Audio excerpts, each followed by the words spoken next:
Hello everyone, my name is Emily Hartsock and today's date is June 26, 2019 and the password for this speech is kitten. I have two audience members with me, Jack and Charlie, over there. Alright. Does it ever worry you about the footprint you're leaving? I'm not talking about the one you're leaving in the ground, but rather the one you're leaving on this earth. It's no secret that we need to take better care of our earth and live a more sustainable lifestyle. But how practical is this? And is it really that big of a deal? Sure, we can't see the effects when we look outside of not taking care of our environment, but this is a major issue, and today I would like to shed some light on the importance of being eco-friendly and some simple improvements that you can add to your everyday life. First, I'm going to start off with what's really going on in our environment and prove that this is a big deal. Second, I'm going to get into what being eco-friendly means and some easy ways you can improve your lifestyle and be more sustainable. And then I'm going to wrap it up by sharing how being eco-friendly can have long-term improvement for our environment and how this can affect future generations. So, to start, according to Nature's Academy, living an eco-friendly lifestyle is important not only to us, but it's also vital to the health and survival of other living organisms. There are plenty of concerns that we should have, too, with our air pollution. Let's say you're driving down the road in the summer, you've got your windows down, and you roll up to a stoplight, there's construction going on one side, and the guy in front of you's got gas blowing in, his pollution's blowing into you. You have no idea what you're absorbing into your body and what you're breathing in and what long-term effects that can have on your body and your health. According to a recent study done by the EPA, air pollution is actually increasing our risk for several serious health problems. For example, heart attacks, asthma, bronchitis, and premature mortality are all rising with our air pollution. Also, what's happening in our oceans right now is a big concern. There are toxic chemicals that are being dumped into the ocean because for generations now, companies have thought that if they dump radioactive waste, gas, and other things into the oceans, that it will just dissipate over time. But in fact, this is not happening and it's only getting worse.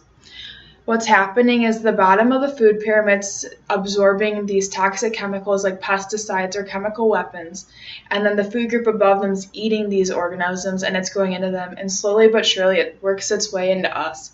So you might think that it's just affecting something low in the ocean, but really it has an effect on you as well.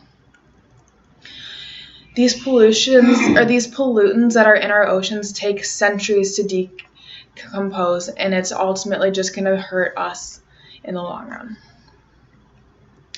Conserving energy and defines being eco-friendly is living a sustainable lifestyle and implementing these little changes into your everyday life. The biggest way that we can change our environment is by using less plastic. In a study done in 2009, only 7% of what was disposed of and the 30 million tons of garbage was able to be recovered for recycling. This means our landfills are being filled at such rapid paces that we're going to have no wildlife left and no wildlife environments. Also, reducing your use of plastic is not only better for the environment, but it's also a lot better for your health. Getting rid of single-serve foods such as cups of fruit, cups of apple juice, and other items reduce your sugar intake, and it also reduces plastic. Also, if you pack your food in a cute lunchbox instead of using a paper bag every day, you're not only going to be more stylish, but you're also going to be reducing paper bags and ultimately what's in our landfill. My favorite suggestion on how to use less plastic is using a juice press instead of buying cartons of juice. Not only are you going to use a lot less plastic every day, but you're also going to get a fresher and healthier drink option because it's going to not have any of that added sugar or preservatives in it. Finally, I would like to wrap up by talking about how being eco-friendly is ultimately going to benefit our lives and also generations to come. We've all had the chance, hopefully, to observe wildlife and its natural beauty and see how important it is to our ecosystem. At the rate we're going, future generations are not going to be able to experience what we've gotten to experience. Each day, 137 species of plants, animals, or insects becomes extinct. 50 years from now, who knows how many will be gone forever.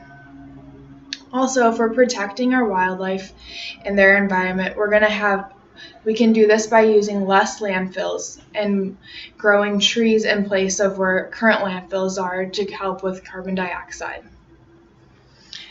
To sum it all up, living an eco-friendly lifestyle is something we need to put as a higher priority so that generations to come can enjoy what's going on this beautiful earth, and also to protect ourselves and our own health. I encourage you all to start the conversation with your friends and family and show them a sustainable tip that you've learned today so that they can apply to their everyday lifestyle. It takes just one small change from each of us to impact our environment for the greater good. And once those around you see how easy it is to implement this, they'll want to show their friends, and it will have a ripple effect on our society. I encourage you all to also look up World Wildlife Foundation and see how you can help prevent the degradation of our planet's environment. They do some great work, and I encourage you all to check out their site. Thank you all for listening, Jack and Charlie, and both my online audience, to my speech today. I hope you learned something new. Thank you.